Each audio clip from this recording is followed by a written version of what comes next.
also can erode opportunities immediately and compromise what you're doing. And that's when you have a reputation crisis. We're going to talk a little bit about that today. But of course, online reputation has quickly become the foundation for how you're able to realize results on the internet. Next slide.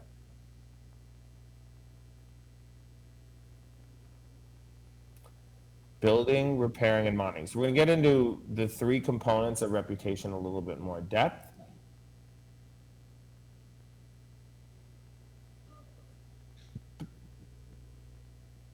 Building your reputation. So when you think about what is your digital reputation, that's all the things that you find on search engines that we have listed there and all the other websites that bear information about you, about your products, about your service, about your charity, about people that are involved in your organization.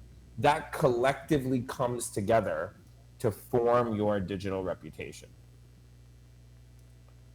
Next slide.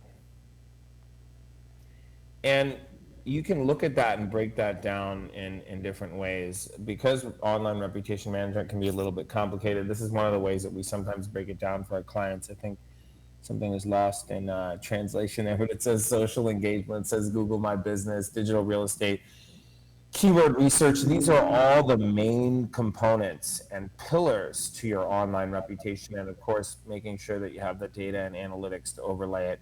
Again, we included all sorts of important information here, but we want to keep moving. So next slide. So, building a robust online reputation that serves as a shield, both for our personal identity and our company brand as well. And it guards them against potential harm of negative information appearing in search results. So, at Blue Ocean Global Technology, our expertise lies exactly in crafting sustainable plans and utilizing proven methods to safeguard the reputation for both individuals and companies as well. Next slide, please. Okay, so when it comes to establishing a digital presence, there are always choices to make. And here at Blue Ocean Global Technology, we break it down into things like websites, blogs, microblogs, forums, and broadcast social media, because those are different areas that can contribute to your online identity. But here's the kicker. It's not just about pumping out confident left and right. And sure, you can see people doing that all the time. But if it doesn't connect with your audience, then what's the point of it? So that's why we're all about quality over quantity. Our job is to fine tune and optimize content. So we analyze and we figure out what your audience is missing, and then we weave those pieces together to build a robust and positive online presence. Next slide, please. And I would just add to that in that, when you're creating content out there and you're representing yourself,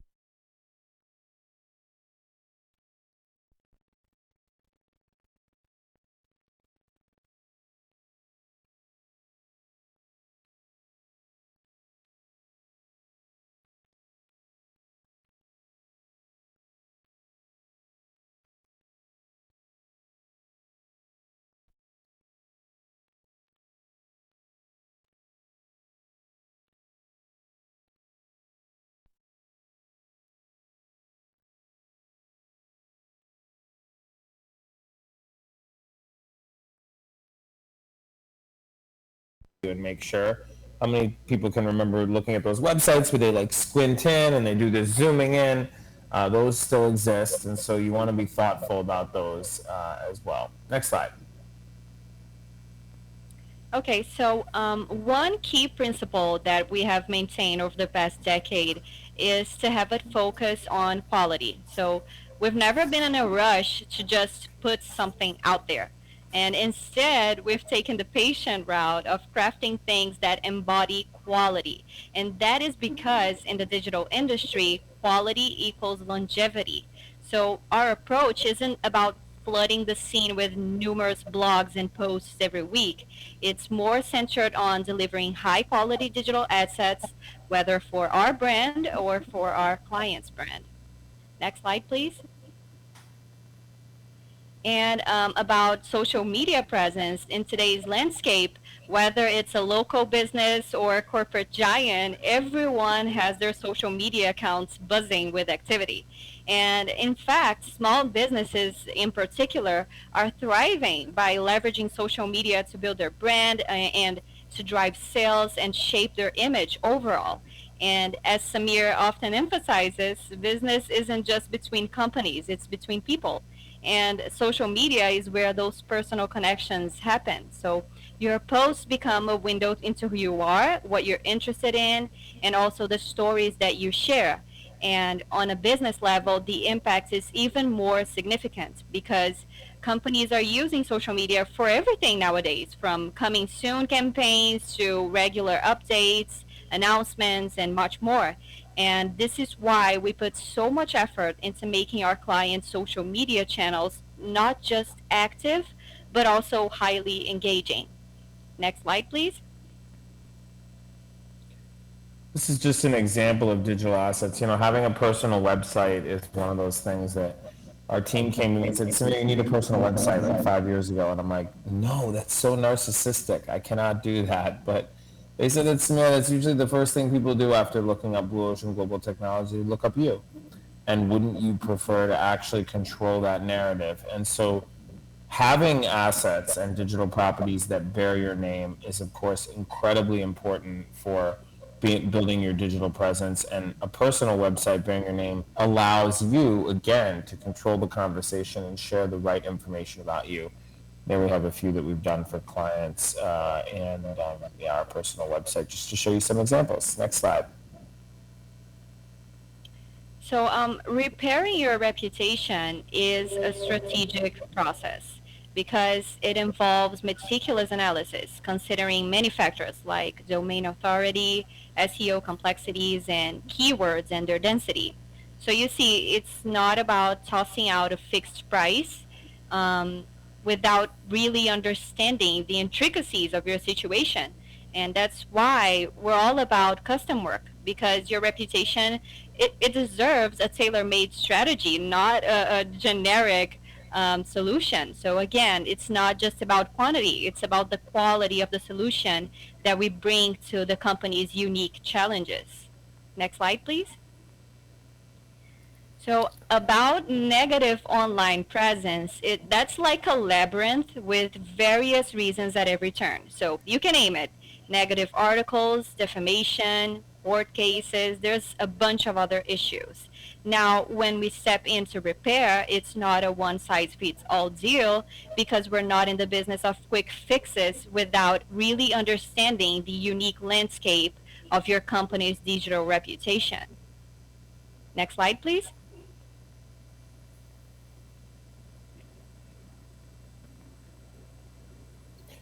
So here we just have some examples with respect to when you might need to repair your reputation. Somebody could have the same name as you, a similar organization, they've gotten into trouble, and when you're looking them up on the internet, you're finding unfavorable content. And so those articles can be catastrophic for one's opportunity set. And we've seen this happen. Somebody, who has a very similar name, that company had committed some fraud, and now people aren't calling their representatives back. And so that happens all the time. That's just one example. Next slide. Of course, firms with similar names. That's another one here.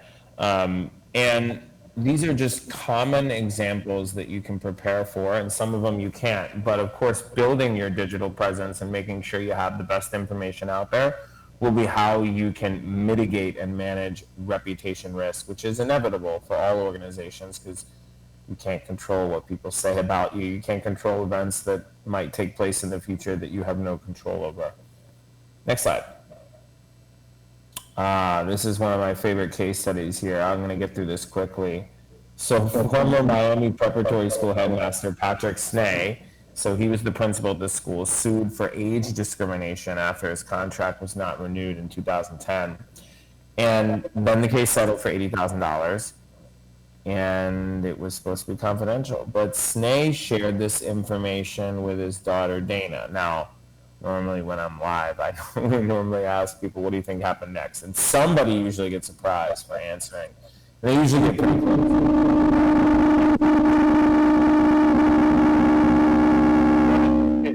there, Jumbo, Yep. on your side? Overjoyed by the family victory, daughter Dana goes to Facebook to share. Next slide. Mama and Papa Snay just won the case against Gulliver. Gulliver is now officially paying for my vacation to Europe this summer. Suck it. Now, what happened here is that if you Google Patrick Snay, you're going to get 20, 30, 40 pages of his daughter Dana's Google Suck It Facebook post. And that's just a little example of what can happen when your reputation is defined and the content goes viral and ultimately defining of who you are. That's what people find out. And so that, unfortunately, is one of those things that would be prohibitively expensive, likely for Mr. Snay to start to repair the damage, but maybe that's why he hasn't done anything about it. Next slide. So this is an article that we have published about online reputation, and that is just to showcase that we're not just working behind the scenes, we're actually out there educating and speaking on these subjects globally. Because at our core, we believe in empowering individuals and businesses through education. And that's why we are committed to publishing articles on online reputation, because understanding the dynamics of this digital landscape is key, and we want to equip people with the knowledge to navigate it successfully. Next slide, please. Okay, so let's talk about monitoring. So keeping an eye on the digital landscape is not just a good practice, it's your frontline defense. Because picture this, you run a thriving company and one of your key team members gets quoted in a fantastic article. Now, without monitoring, you might miss this golden opportunity, but with our services, you catch wind of it. And what does that mean? Well, it means swift action, because that quote can now shine on your social media, and even more important, it can catch the eyes of prospective clients. Next slide, please. So, monitoring isn't just about spotting the storm, it's also about grabbing those shining moments and using them to leverage your online presence. And plus, it's not just about you, we're also talking about keeping tabs on your competitors as well. Because you need to monitor, because in the digital arena, knowing is half the battle won. Next slide, please. Okay, when we're talking about online reputation management, a strategic approach is your compass to success. So, first and foremost, clarity on your vision is essential. And understanding your stakeholders and embodying their personas, that sets the stage for effective engagement. And then defining your voice and establishing concrete brand guidelines will that ensures consistency and credibility as well. And then identifying the right platforms for your narrative and building meaningful media relationships will that can amplify your reach. And lastly, vigilant monitoring ensures that you stay ahead of the game. So this checklist is obviously just a roadmap to a robust online presence. Next slide, please. So, review and conclusions. We're going to move through these relatively quick because I think we're running out of time here and we want to leave any time for questions. And we've been most grateful for the opportunity to share. Next slide. Yeah, so many organizations think about digital transformation. How can they adapt and thrive in the face of all this digital opportunity? Our big point here is don't forget about your online reputation. That's certainly foundational catalyst to being able to realize those results. Next slide. Allocating resources, of course, important. You need to consciously think about, hey, I know that my reputation is important. I know that people are Googling. I know that my best donor or constituent or benefactor or client talks about me at a dinner party. The first thing people are doing is they're looking me up to see more about the organization. They're not necessarily calling. So that paradigm shift has changed the way that we need to be thoughtful about allocating resources.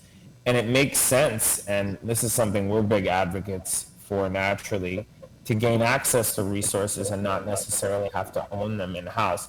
That's how your organization can maintain agility. Next slide. Being flexible, of course. I think sometimes we have these rigid plans that we stick to, and we need to be thoughtful about, hey, what is the true return when you think about human capital versus investing in content versus staff augmentation? Um, it's never been more opportune to be efficient with your resources to realize value. We just have to rethink the way that we've been allocating them. Next slide. We put together a technology planning process for organizations. It's certainly something people and organizations can follow up with us if they feel that there's a way that we may be able to help them directly, but we're going to keep going. Next slide.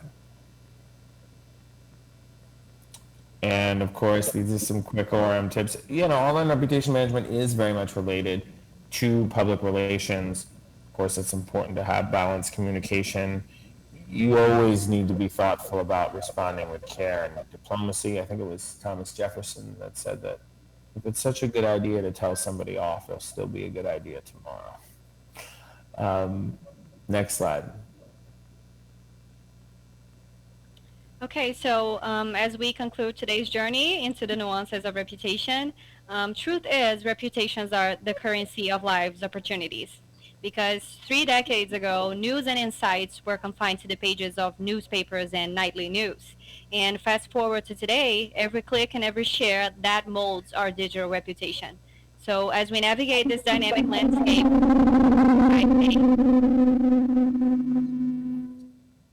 I I think it's important to remember that our digital reputation isn't just a reflection of who we are, but it's also the compass guiding our trajectory in the vast sea of possibilities online. Next slide, please. And now, quoting Warren Buffett, it takes 20 years to build a reputation and 5 minutes to ruin it.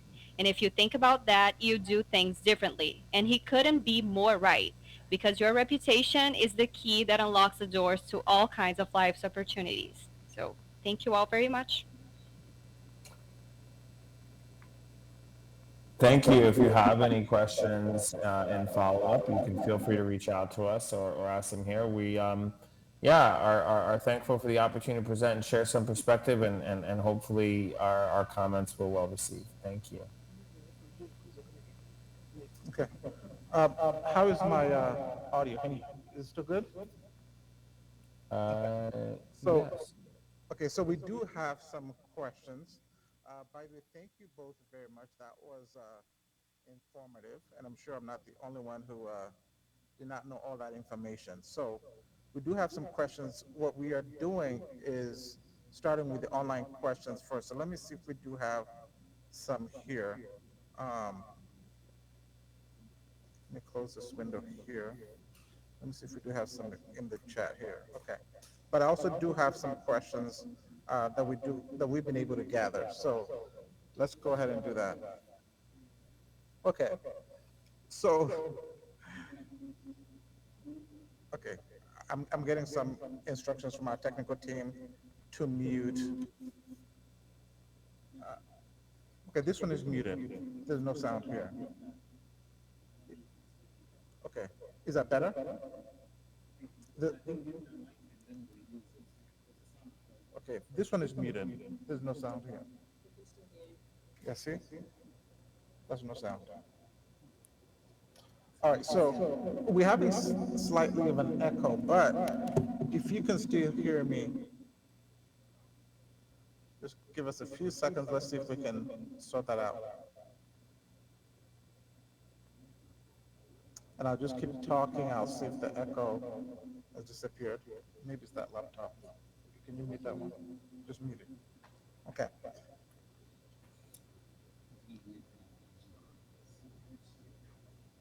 All righty. So the first question is, and I don't know if you guys already asked this publicly, but do you have any cost ranges?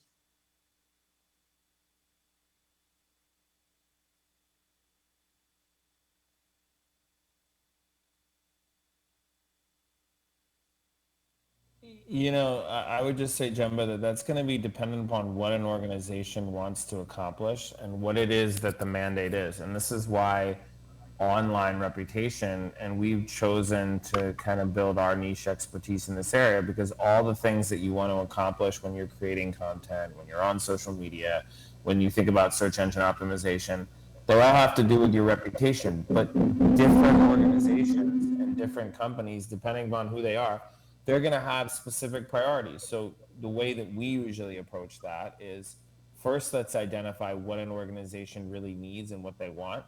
And then let's backfill in terms of what their budget is and what they have to spend. I'd be the first to tell you that if you are an organization or a small business, you should be allocating at least one person, if not more, as full-time salary towards digital marketing and building your online presence. And of course, there's two ways to look at the information you put out there from a reputational standpoint. One is it's permanent. You create content that featured on search engines. That's always going to be there. People pull up a Georgetown alumni interview of mine from 2000, I think 13, and they say that, Samir, you talked about empowering young people and supporting women, and now I see Girl Power talking. You're doing that, and they link the two together. Just as an example for how these things can have longevity. I know that's a little long-winded, but hopefully that helps. Sure. Thanks. Next question is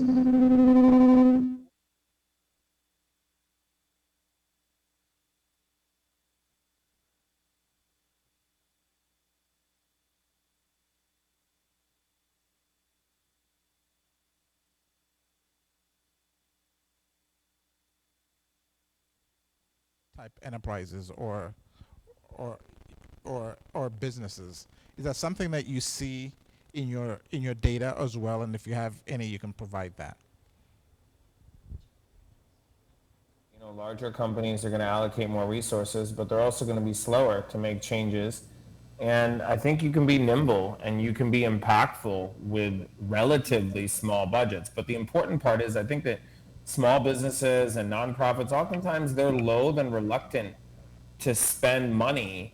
But when you look at the return from adding a new team member versus actually putting an agile team in play that's going to represent your digital presence and is going to reach more of the people that you need to support the viability of your organization, be it from a donor perspective as a nonprofit or, as a business from a client perspective, those allocations need to be made. So even if it's $2,000, $2,500 a month, that's something that you're going to need to make in order to actually have people know about you and all the efforts that you're doing to raise awareness. Ultimately, they come back to what is your reputation online. Got it. The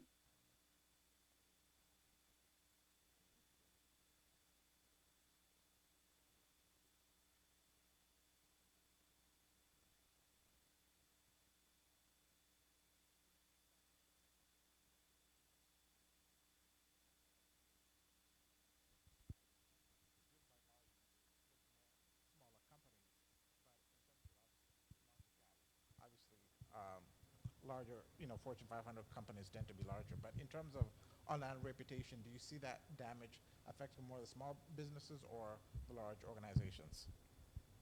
Well, I think, Gemma, it's a combination of both. Of course, the larger companies, they have crisis teams in place and they got to address those. But larger companies do have an ongoing news cycle. Many times for small businesses and organizations, negative information out there becomes defining and it becomes the narrative and story that you can't get rid of like a permanent leech on your face. So I think that the reputation risk is much bigger for smaller organizations who become paralyzed in the face of negativity, erroneous content, or a narrative that is just simply unfavorable. Whereas bigger companies are able to throw more resources at it, and they're not a going concern. If IBM has a really bad PR issue or crisis, the company is still going to be okay.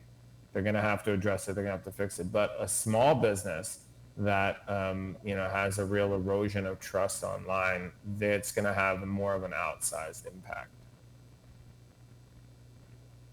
Awesome. Thanks.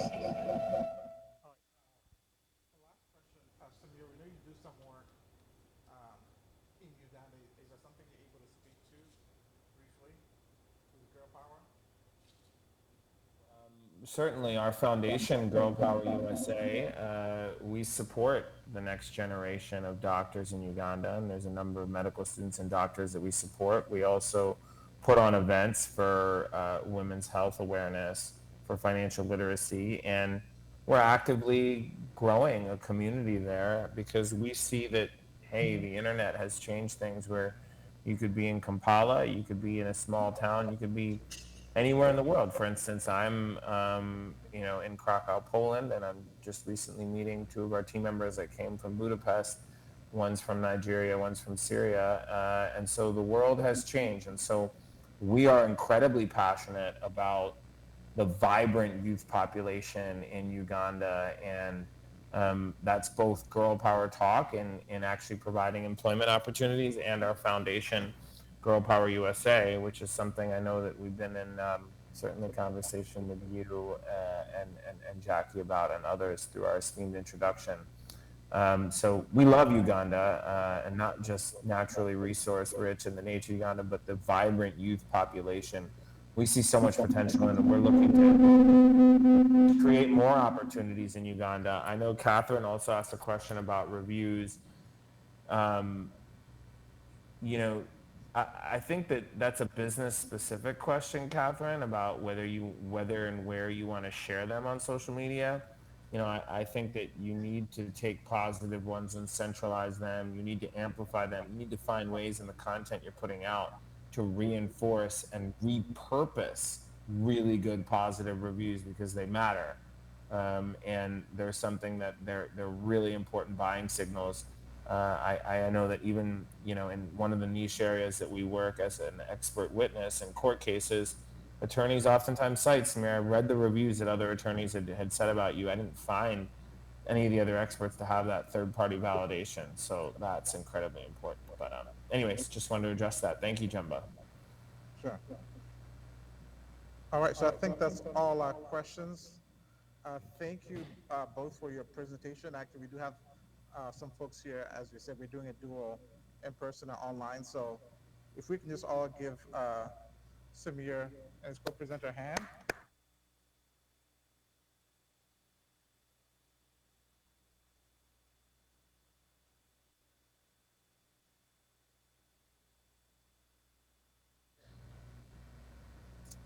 All right, so we'll go ahead and get ready